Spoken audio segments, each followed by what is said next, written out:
नमस्कार. आपण कितीही बाहेरच्या देशातले पदार्थ खात असलो तरी त्याला इंडियन तडका म्हणजे देशी तडका देऊन खाण्याची मजाच वेगळी आहे.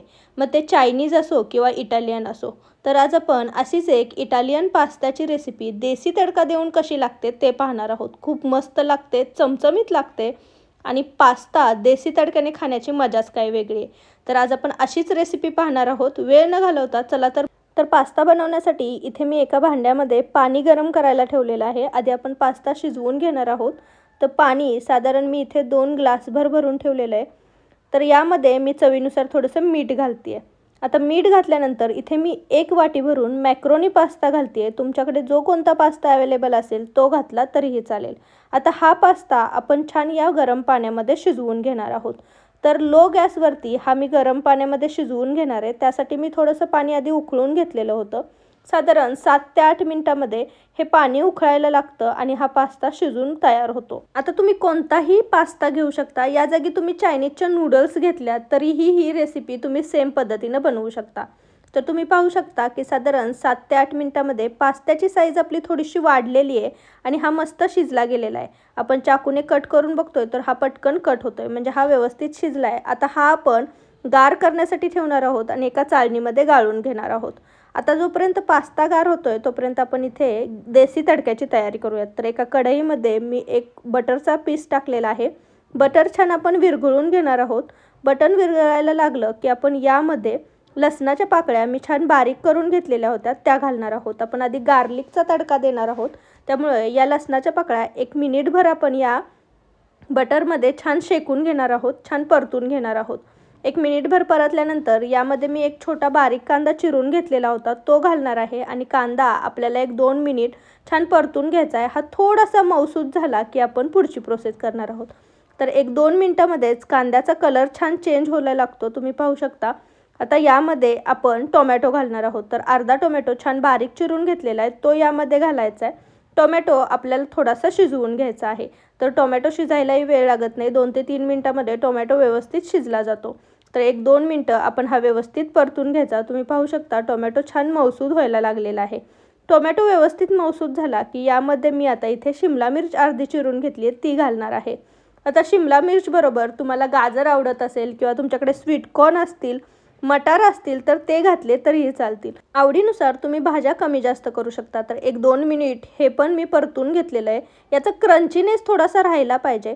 आता यामध्ये चवीनुसार मीठ घालायचं. लक्षात ठेवायचं पास्ता शिजवतानाही आपण मीठ घातलेलं होतं, त्यामुळे चवीनुसार थोडंसंच मीठ घालणार आहोत. हे व्यवस्थित मिठामध्ये एकदा हलवून घ्यायचं आणि आता यामध्ये आपण मसाले घालणार आहोत.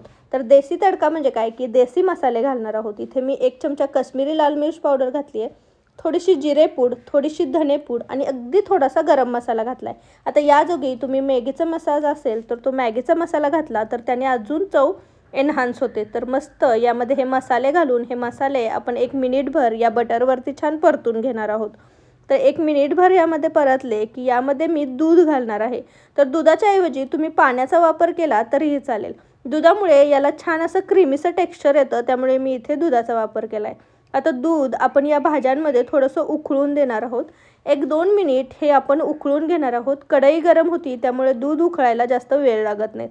तर 1 मिनिटभर आपण हे छान उकळून घेतलं आहे. ह्या भाज्या व्यवस्थित या दुधामध्ये मिक्स करणार आहोत आणि आता याला आंबट गोड चव येण्यासाठी यामध्ये मी थोडासा टोमॅटो केचप आणि थोडेसे रेड चिली सॉस टाकते. याने याला एक वेगळाच टँगीचा फ्लेवर येणार आहे. आता हे व्यवस्थित सगळं मिक्स करून घ्यायचं. आता तुम्हाला आवडत असेल तर तुम्ही या जागी थोडीशी चीजची स्लाइस टाकली तरीही चालेल. आता दुधामध्ये 1-2 मिनिट आपण हे छान भाजून घेतलेलं आहे, परतून घेतलेलं आहे. आता यामध्ये हे निथळून घेतलेला पास्ता घालायचा आहे. तर हा पास्ता मी व्यवस्थित चाळणीवरती निथळून घेतलेला होता तो यामध्ये घालायचा. आता हा पास्ता व्यवस्थित या दुधामध्ये मिक्स करायचा. तर तुम्ही पाहू शकता याला छान असा कलर यायला लागलेला आहे आणि आता हा दुधामध्ये हे सगळं दूध आपण आटवून घेणार आहोत. तोपर्यंत हा पास्ता व्यवस्थित यामध्ये मुरवून घेणार आहोत आणि छान हलवून घ्यायचं आहे. तर तुम्ही पाहू शकता यातलं सगळं दूध आटलेलं आहे आणि पास्त्याने सगळं दूध ॲब्झॉर्ब केलेलं आहे. तर छान असा याला क्रीमीचं टेक्स्चर आलेलं आहे आणि आपला पास्ता तयार झाला आहे. तर गरमागरम आपण हा सर्व करूयात. तर मस्त इटालियन मॅक्रोनी पास्ता आपण देशी तडक्यामध्ये बनवला. भरपूर साऱ्या भाज्या आहेत त्यामुळे तो थोडासा पौष्टिकही आहे तर असा हा पास्ता तुम्ही लहान मुलांना देऊ शकता नाश्त्याला, टिफिनला किंवा कधीतरी काहीतरी वेगळं खायची इच्छा झाली तर तुम्ही हा असा बनवून खाऊ शकता. तर हा नक्की बनवून पहा. कसा झालेला मला कमेंटमध्ये सांगायला विसरू नका. रेसिपी आवडली असेल तर रेसिपीला एक लाईक नक्की करा आणि तुमच्या फॅमिली आणि फ्रेंड्ससोबत याची लिंक जास्तीत जास्त शेअर करा. तुम्ही जर माझ्या चॅनलवर नवीन असाल तर चॅनलला नक्की सबस्क्राईब करा आणि जवळचे बेल आयकॉनही दाबा. त्याने माझ्या चॅनलवरच्या नवीन नवीन रेसिपींचे नोटिफिकेशन तुम्हाला मिळत राहतील. तर पुन्हा भेटू अशीच एक चमचमीत झटपट बनणारी रेसिपी घेऊन. तोपर्यंत थँक्यू.